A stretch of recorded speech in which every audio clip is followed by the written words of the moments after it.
Hello, you're watching West Bloomfield 911. I'm Officer Rick, and on behalf of Chief Mike Patton and my brothers and sisters in the West Bloomfield Police Department, welcome once again to an exciting program. Today we have a friend of the West Bloomfield Police Department, Chief Randall Hampton from the Federal Reserve Bank of Chicago, Detroit branch. That's a mouthful. Right. Chief, how are you? Thank you for inviting me. Well, I'm glad to have you on. And Chief, don't run away. We're going to do a segment we call the Corner Spotlight, where we highlight an employee of the police department, okay? Okay. And then we'll come right back. Folks, if you look on the screen, you will see the smiling face of Dispatcher Alexis Madison, currently assigned to the Communications Bureau. Dispatcher Madison's been with us now since March of 2015, so she's a relative newbie, but we are so glad to have her. If you ever meet Alexis, she's got a sweet personality, a really nice smile, and you won't forget her. She's very charming, and we're very lucky to have her. When I spoke with Alexis and we started talking about those things we like to talk about for the spotlight, she told me that her favorite food was pizza, but not just any pizza, garlic pizza. You know, Alexis, I got to tell you, garlic to my people is a mouthwash, so I agree with you 100%. And you know, I asked her, well, what's your favorite book? She said, very straightforward, I'm in school. I don't have a favorite book right now because I'm always reading school books. Well, you keep studying. I know you'll do well. We have high hopes for you. You're going to be very successful whatever you do. But her favorite movie was when she can take a break from dispatching, because a lot of people don't realize that can be a pressure-packed job. When she takes a break from dispatching and takes a break from school, she loves to watch comedies. I think it just helps you relax.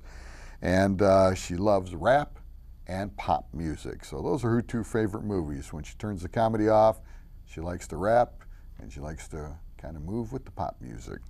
As far as accomplishments and hobbies, you know, and I'm very happy you feel this way, Alexis. She was recently married in July of 2015, so she's still a newlywed. So we want to congratulate you on your marriage. May you and your husband have many years of health and happiness together. And she said that was something she was very happy about, very proud of. And she loves to spend time with her 3-year-old daughter. So you can tell that Alexis is a woman who loves her family and loves to be surrounded by them, and that makes you a very special person. When I asked her about her favorite quote, she said, "Thoughts become things." And I said, well, where did you get that from? And she said that a friend of hers was given a rock by her grandma, and you probably have seen these rocks. They can go on a desk or maybe a garden or whatever, and they're inscribed with a quote. And that quote was inscribed on that rock, and she really liked it. Now, Alexis, I'll bet you don't know, though, that that is a contraction of a quote by author and speaker Bob Proctor, who wrote, "Thoughts become things. If you see it in your mind, you will hold it in your hand." So now you have the whole quote right in front of you. Alexis, thank you for all you do. We're glad you're here, and maybe we'll cross paths because you're on the afternoon shift, so we don't see each other too often. But you take care of yourself, and we'll talk back at the barn. We're going to turn the spotlight off on Dispatcher Alexis Madison, and we're going to talk a little bit about a safety tip, folks. I get calls all the time from people complaining that the IRS or even the West Bloomfield Police Department have called them and are asking for personal information. Well, I'm going to tell you right now that no legitimate law enforcement agency on the federal, the state, the county, or the local level is going to call you out of the blue and start asking for personal information. And think about it. The IRS already has all the information they need on you. They don't need to call you. So if you get those calls, the best thing is, if you don't recognize the name, you don't recognize the number coming into your phone, whether it's your cell phone or a landline at home, don't answer it. Let it go to voicemail. They may or may not leave a message, but who cares? We don't want you to have contact with them. The way the phones are set up digitally nowadays, we're not going to put an end to this. We can only reduce our risks by not having contact with them. In fact, my wife got a call the other day, and the guy told her if she didn't call back, he was going to call the police. And I told her, you've told me I'm the police, don't worry about it. If you have any other questions, certainly give the police department a call, and you can call me into Crime Prevention Unit, and I'll be glad to help you, but disregard those calls. Okay, friends, we will be right back with our very special guest, Chief of Police Randall Hampton from the Federal Reserve Bank of Chicago, Detroit Division. Don't go away.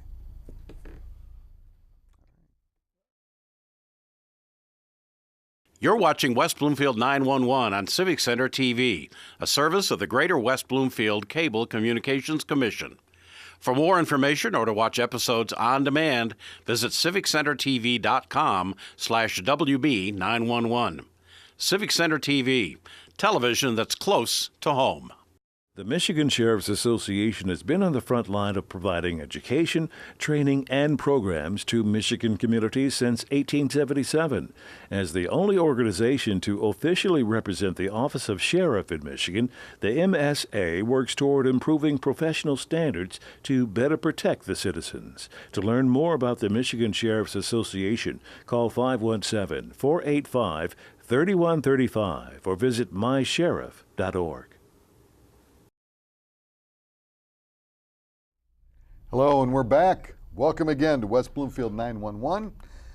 Chief Randall Hampton, Federal Reserve Bank of Chicago, Detroit Division. I'm glad you're finally here. Thank you. It's been a while. Yeah, it has been. We had a little trouble, a little conflict in scheduling. It was hard to get you on, but I'm finally glad you're here. And we'll talk a little bit about, well, we first met actually a few years ago at our police memorial.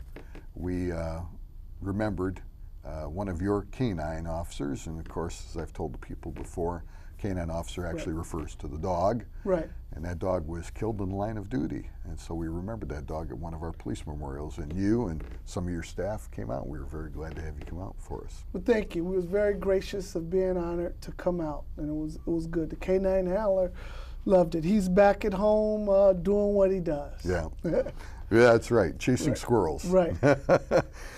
You know, Chief, I got the great pleasure of doing a tour of the Federal Reserve Bank here in the area, and we'll talk about that if citizens would like to get a tour later on. But let's talk a little bit about your background, because you didn't start out there. No. You actually started out with the Detroit Police Department. Yes, I was in Detroit Police Department, started out, completed 24 years, rose through the ranks from police officer, sergeant, lieutenant to inspector, had many wonderful assignments, worked mayor's security, did a lot of undercover work, detail, plainclothes units, as well as I became the commanding officer of the special response team. So I was there for over 8 years. You know what, it's kind of interesting as you and I spoke. I mean, when I started, I had more hair and less weight, and I started with Wayne County Sheriff, and I was 23, but you were just I was young. You were a youngster when you started out. When I got on the police department, I could not buy bullets. The officers used to tease me because I would go out and I couldn't buy bullets. And it came up. And you were 19 years old at the time? 19 years old. I actually grew up on the Detroit Police Department. Yeah. I had many great mentors and many officers that guided me and guided my career. Still to this day, that's been continuing to be mentors and a good guide for me. Well, let me ask you, Chief, being such a young man, a lot of guys when they're 19 either become like cadets or like we have police service aides now, but you were actually a sworn law enforcement officer. What made you get started at such a young age? What drew you to the police department? Actually, my neighbors were police officers. So one of my neighbors kept telling me to go to the academy and fill out, and actually applied for the police and fire. Okay. Lo and behold, the police called me first. Yeah. But it's been a decision that I'll never regret. Yeah. I've had great relationships, learned and grew up and became a man on the Detroit Police Department. Yeah. So all the many men and women in blue were my brothers and sisters. Right. So they pretty much raised me through adulthood and guided me and through my career. It helped keep you out of trouble. And I stayed out of trouble.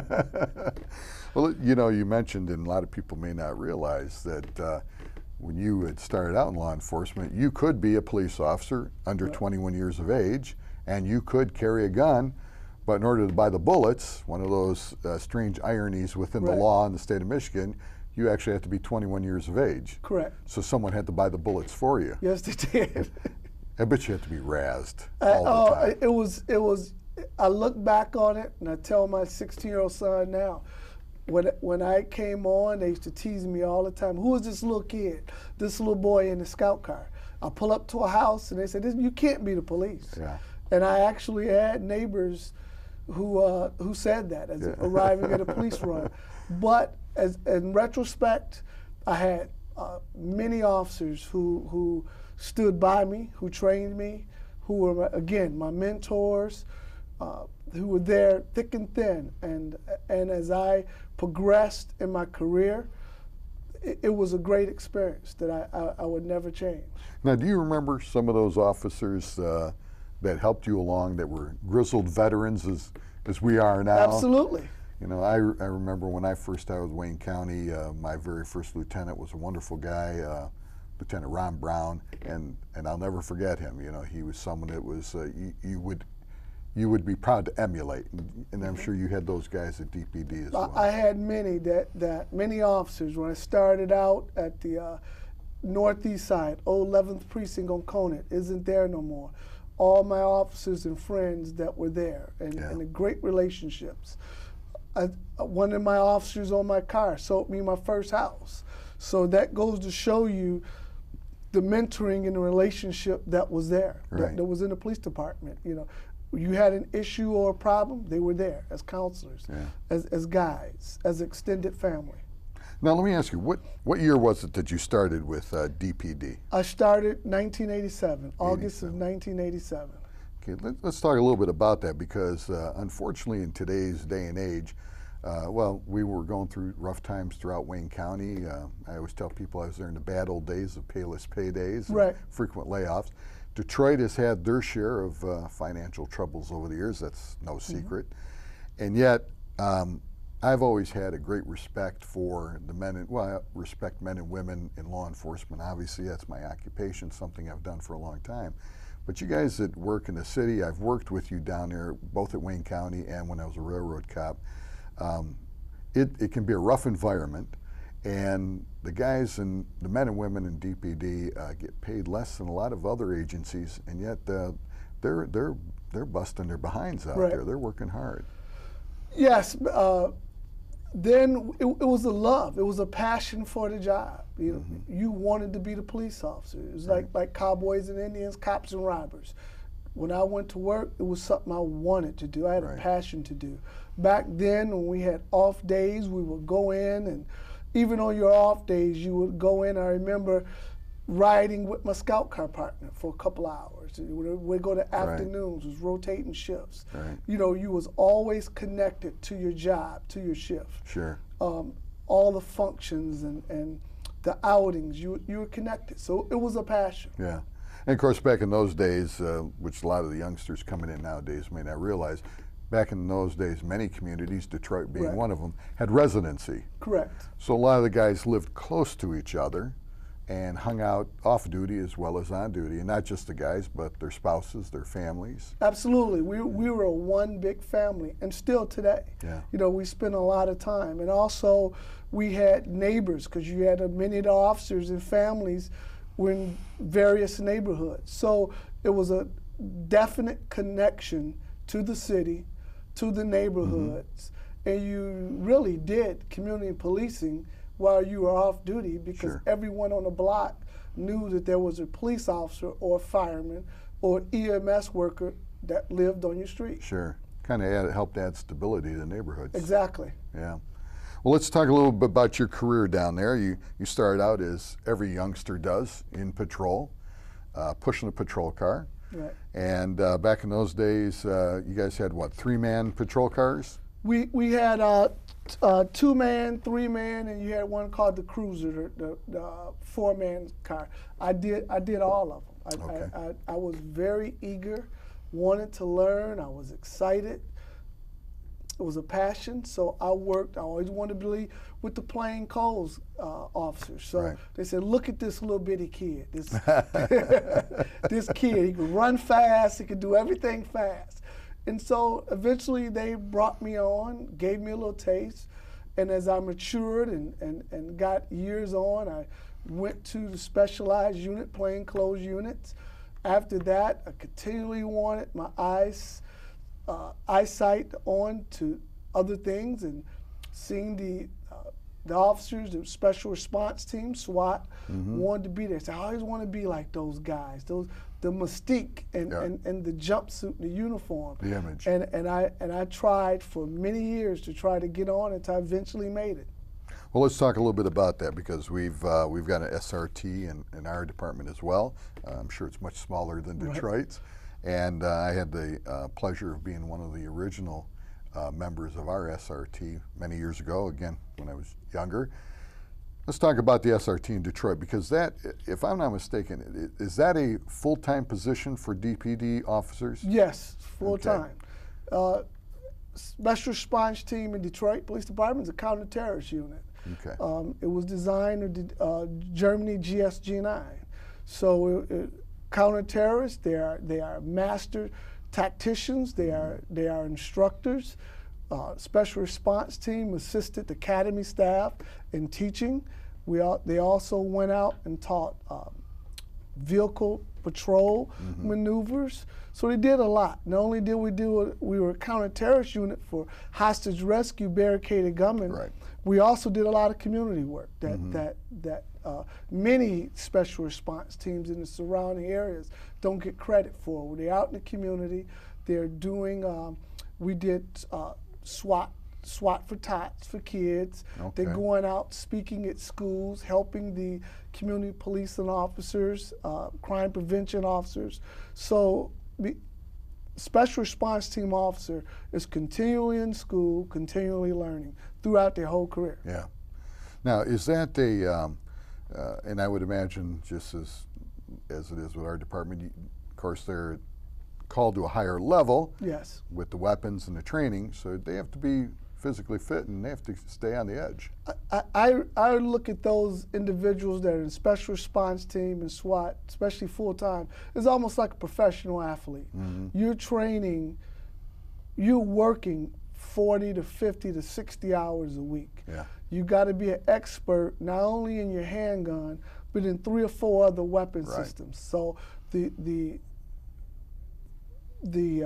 level of expertise extends not only to firearms, but to tactics, to physical fitness, as well as the mindset and thought. You're constantly training.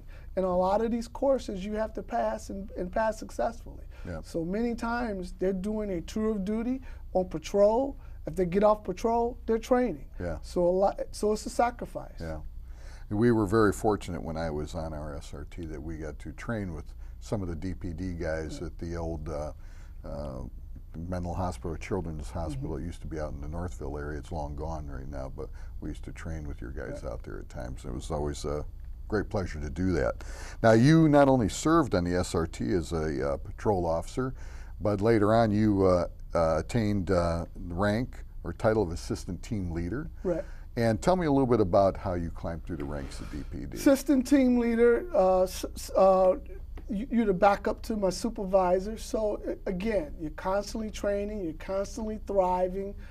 You have that alpha type personality where you're mastering all your skill sets from firearms to tactics. And so assistant team leader, your mindset is sound, your tactics is sound. That's doing training as well as doing actual missions. So you get named to that. And as I got the assistant team leader, I got promoted to sergeant, and I became a team leader. And that was on the SRT? That was on SRT. I had left and came back as a sergeant because I was also administrative to the Metropolitan Division, which is our strike force. Okay. That Metropolitan Division housed the Tactical Services section, which is your uniform, your riot patrol, as well as under that division was your Harley-Davidson traffic control remember those, guys, K9 bomb squad. So I did administrative work and training as well as being a sergeant to the special response team. Okay, and eventually as you continued to progress, and of course now we're calling you chief, so we know that you went through the ranks, and you eventually became a lieutenant. Right. Now, you still stayed with SRT as a lieutenant? Yeah, I went to the chief's office for momentarily. Then I came back to SRT as a lieutenant. It was excellent. It was a great experience. You constantly look at how can you be better. As you move up through the ranks, you're still commanding the same type of officers. Now your brand is on it. Yeah. You as a leader, you're looking at to see if they'll follow you. Right. And one of the things that I always put in my mind was that I'm gonna take care of my men. I actually, to the point where I had a responsibility to their children and their spouses and their significant others, and also to the department. Yeah. I want my decisions. I wanted to gain the respect of the command of the department as well. Chief, when you said you were assigned to the chief at that time when you were lieutenant, was that part of the service protecting the mayor under that? Yeah, actually, when I was right before I'd been made sergeant, I went down to the mayor's detail, and that was a very good experience. Who was the mayor at that time? Mayor Archer. Oh yeah, okay. Dennis Archer. Yeah. Phenomenal experience. Just watching an executive on that stature work and operate. Very good, very positive. Very well respected. Very well respected. And during that time, I made sergeant, so I had to leave. Yeah. So I went back, and then I got reassigned to the special response team. Okay. Do you still see Mayor Archer? On occasion. Yeah. Very good friend. Learned a lot. Yeah. Learned a lot from him, from his staff, from his executive leadership team. Yeah. Well, he was on the Supreme Court for a while, if I'm not mistaken. So I mean, there's a man that's been around and seen quite a bit himself. Absolutely. Yeah. And always had a wonderful public persona, and always seemed to be just even keel. So that must have been a great experience. Oh, phenomenal experience. Now, when you left, left the mayor's staff, you eventually went back and you spent your career there. You said 23 years. Yes. 23 years, and eventually you hired in with the Federal Reserve Bank of Chicago Detroit Division, and you are the top guy. Top guy. Now, I mentioned earlier we had the distinct pleasure when I was with the Crime Prevention Association of Michigan, it's still there, that we got a tour of the Federal Reserve Bank here in Michigan.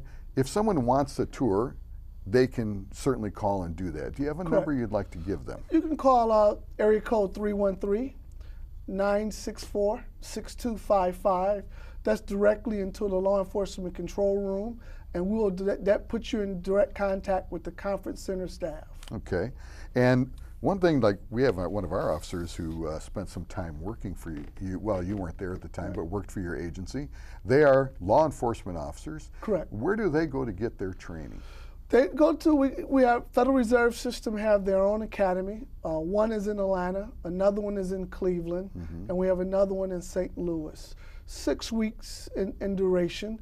It's a little different than your traditional law enforcement because you have to learn about the Federal Reserve System, which is its own entity. Sure. And it's not as robust as your traditional law enforcement agencies. More administrative, federal laws. A little more narrow and focused. Narrow and focused. Right. Now, you also have officers that are in uniform as a patrol officer would be here in West Bloomfield. Correct. But you also have plainclothes officers as well, correct? Yep, and mainly function is to do guard buildings, premises, and the infrastructures. Okay, very good. Well, someone has to protect the nation's money. Right. So that might as well be you guys, right? Correct. And that's very important when you think about it, because a lot of that has to do with the stability of our economy and the stability of our country. And I know we were talking off camera, I worked for 2 banks prior to getting in law enforcement, and it's important to have that stability within the banking system. Well, we all learned that prior to President Obama getting elected, when the banking system kind of tanked. Correct. So that's very important.